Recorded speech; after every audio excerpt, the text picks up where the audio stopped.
कहानी के पहले भाग में आपने देखा कि किस तरह राकेश ने माया का फायदा उठाया और फिर उसे उसके हालात पर छोड़ दिया। माया ने पहले अपने बच्चे को खोया और फिर अपने पिता को। माया मौत को गले लगाने ही वाली थी कि साहिर ने उसे रोक लिया। साहिर और उनकी पत्नी शीला बहुत बड़े समाजसेवी थे। उन्होंने ही अकेली पड़ चुकी माया को सहारा दिया और उसे अपने साथ रखा। एक दिन माया को उदास बैठा देखकर साहिर माया से, ये उदास बैठने से कुछ नहीं होगा बेटी, खुद को संभालो और आगे बढ़ो, तुम्हें बहुत कुछ करना है। जी बाबूजी, सही कहा आपने, बहुत कुछ करना है मुझे। उस राकेश को बर्बाद करना है मुझे, और इसके लिए मुझे आपकी मदद चाहिए।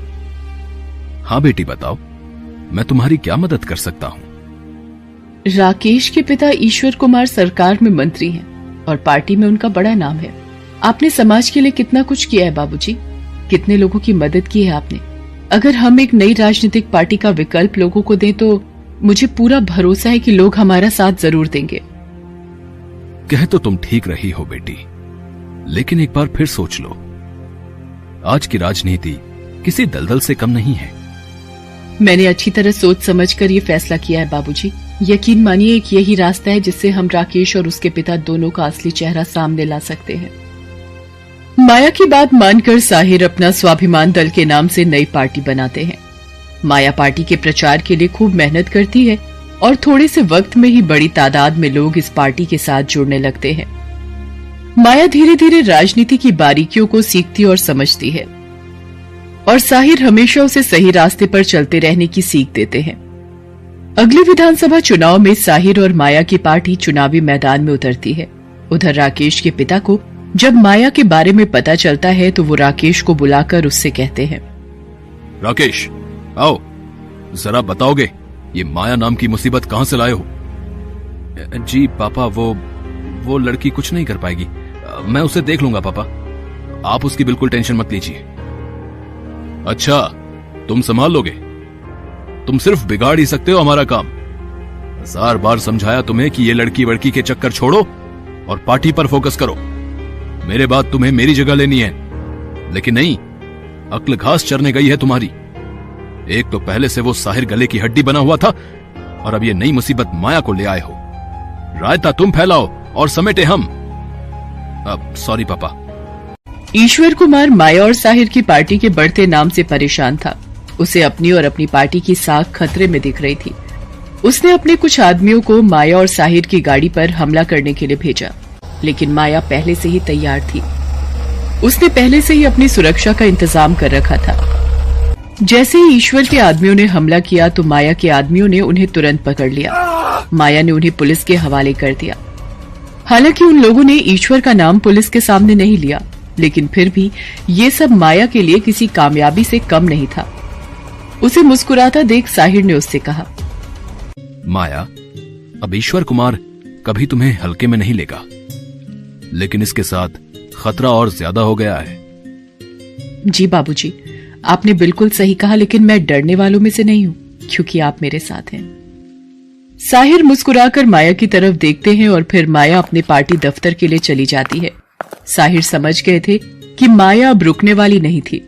माया ने चुनाव प्रचार में अपनी पूरी ताकत झोंक दी। उसने बेदाग छवि वाले कैंडिडेट मैदान में उतारे। माया की रणनीति काम आई और पहली ही बार में अपना स्वाभिमान दल के कई विधायक जनता द्वारा चुने गए। आलम यह था कि ईश्वर कुमार की पार्टी को सरकार बनाने के लिए साहिर की पार्टी से समर्थन मांगना पड़ा। ईश्वर कुमार तब तक अपनी पार्टी का सबसे बड़ा नाम बन चुका था। वहीं सीएम की कुर्सी के लिए अपनी पार्टी की तरफ से दावेदार था। ऐसे में उसे किसी भी हालत में सरकार बनानी ही थी। वो खुद साहिर के घर उनसे मिलने पहुंचा। माया भी उस वक्त वहीं पर मौजूद थी। नमस्कार साहिर जी, कैसे हैं आप? ये लीजिए, कुछ तोहफे लाया हूं आपके लिए। अरे रखो भाई रखो। भाई आपने तो कमाल ही कर दिया साहिर साहब। चट मंगनी पट ब्याह तो सुना था, पर आपने तो चट पार्टी बनाकर पट से सारा गणित ही बिगाड़ दिया। क्या करें ईश्वर, जनता से उसकी सेवा करने का वादा किया है तो निभाना तो पड़ेगा ना। तुम सुनाओ, इधर आने की कुछ खास वजह तो होगी तुम्हारे पास? राजनीति सीख गए हो तो फिर चलो, बात को घुमाने के बजाय सीधे सीधे बात करते हैं। हमें समर्थन दो और डिप्टी सीएम की कुर्सी तुम्हारी। ऑफर तो अच्छा है ईश्वर, लेकिन हमारी एक शर्त है। डिप्टी सीएम की कुर्सी पर मैं नहीं, माया बैठेगी। अगर तुम्हें मंजूर है तो ठीक है, वरना कोई बात नहीं। ईश्वर के पास साहिर की बात मानने के सिवाय कोई चारा नहीं था। साहिर और ईश्वर की पार्टियों के बीच गठबंधन हुआ और माया डिप्टी सीएम बन गई। ये सब राकेश के गले नहीं उतर रहा था। उसका जब भी माया से सामना होता तो उसका खून खौल उठता, क्योंकि ईश्वर कुमार ने उसे पहले से डिप्टी सीएम बनाने का वादा किया हुआ था। लेकिन वो हालात जानता था, इसलिए चुप था। राकेश अब हर वक्त शराब के नशे में रहता और पार्टी के कामकाज में भी उसका मन नहीं लगता था। ये देखकर ईश्वर कुमार ने एक दिन उसे डांटते हुए कहा, राकेश, पागल हो गए हो क्या? क्या है ये सब? तुमने कल वो बिरजू को क्यों मारा है? और ये क्या पी रखे हो? हाँ तो क्या करूं मैं? आपको तो मेरी कोई परवाह नहीं है। मुझे वादा करके आपने उस माया को डिप्टी सीएम बना दिया और खुद सीएम बन गए। और रही बात उस बिरजू की, तो समझा लीजिए उसको।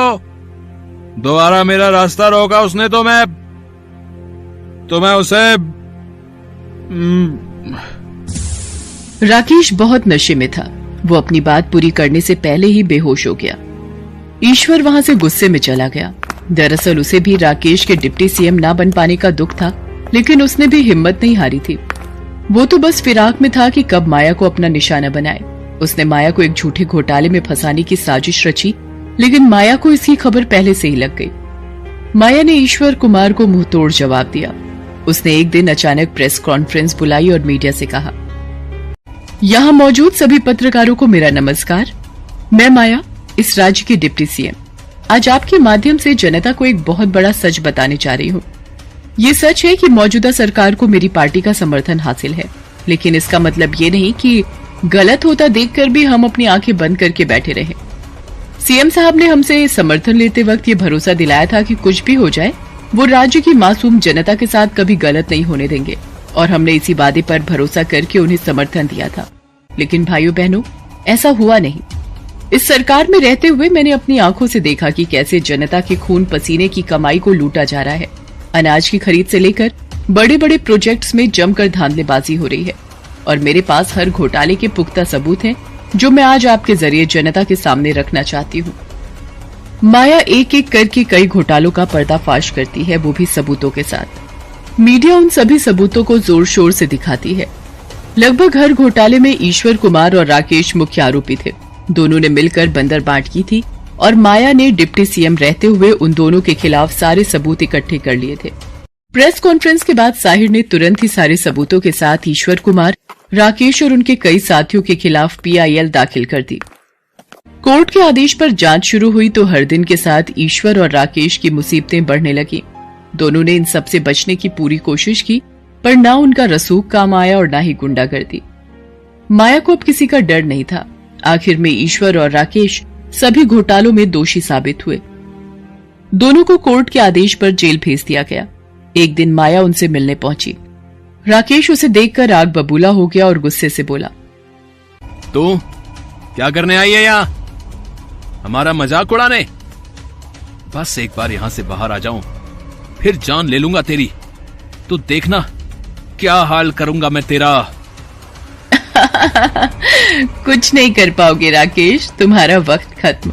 अब तुम और तुम्हारा बाप अपने किए की सजा भुगतोगे। तुम कोशिश करते रहो, पर मैं भी तुमसे वादा करती हूँ, तुम्हें इन जेल की सलाखों से कभी बाहर नहीं आने दूंगी। मैं चाहती तो तुम्हें मारकर भी अपना बदला पूरा कर सकती थी, लेकिन नहीं। मैं तुम्हारी जिंदगी को मौत से भी बदतर देखना चाहती हूँ। और ये सिर्फ मेरा बदला नहीं है राकेश, बल्कि मेरे जैसी जितनी भी लड़कियों की जिंदगी तुमने बर्बाद की है, ये उन सब का बदला है। इतना कहकर माया वहां से चली जाती है। ईश्वर और राकेश के पास पछताने के सिवाय अब कोई चारा नहीं था। माया के चेहरे पर सुकून था। जैसे ही वो घर पहुंची तो साहिर और शीला वहां पहले से ही उसका इंतजार कर रहे थे। उन्हें देखते ही माया की आंखों में आंसू आ गए। उसने दोनों के पैर छुए और रोते हुए बोली, मेरे पास शब्द नहीं है बाबूजी, आप दोनों को धन्यवाद देने के लिए। बस इतना कह सकती हूँ कि आप लोग ना होते तो ये सब मुमकिन नहीं था। मैं तो पापा के जाते ही अपनी जान दे देती। नहीं बेटा, ये सब तुम्हारी हिम्मत ही है। जो वो दोनों राक्षस आज सलाखों के पीछे हैं, उनका असली चेहरा अब सबके सामने है। लेकिन बेटी, तुम्हारे सामने अभी भी चुनौतियां हैं, जिनका सामना तुम बहुत अच्छे से करोगी, इसका मुझे पूरा भरोसा है। जी क्या मतलब? मैं कुछ समझी नहीं। साहिर और शीला एक दूसरे की तरफ देखकर मुस्कुराते हैं और फिर माया के हाथ में एक कागज देते हैं। उस कागज में माया को औपचारिक रूप से अपना स्वाभिमान दल का अध्यक्ष घोषित किया गया था। ये देखकर माया चौंक जाती है और कहती है, ये सब क्या है बाबूजी? ये पार्टी आपकी है और हमेशा आपकी ही रहेगी। नहीं बेटी, इस पार्टी की नींव तुमने रखी थी। मैं तो बस तुम्हारी मदद कर रहा था। और अब मैं बूढ़ा हो चला हूं। मैं जानता हूं कि जो उसूल मैंने तुम्हें सिखाए हैं, तुम हमेशा उनके हिसाब से ही काम करोगी और जनता का भला करोगी। बेटी, ईश्वर कुमार के जेल जाने के बाद से ही सरकार में उथल पुथल मची हुई है। तुम्हें सब संभालना होगा और आगे तो तुम समझ ही गई होगी। माया साहिर का इशारा समझ गई थी। उसने तुरंत ही सभी विधायकों से बातचीत शुरू कर दी और जल्दी ही जरूरी संख्या जुटाकर उसने राज्य में अपनी पार्टी की सरकार बना ली। अब माया अपनी पार्टी की अध्यक्ष होने के साथ साथ राज्य की नई मुख्यमंत्री भी थी।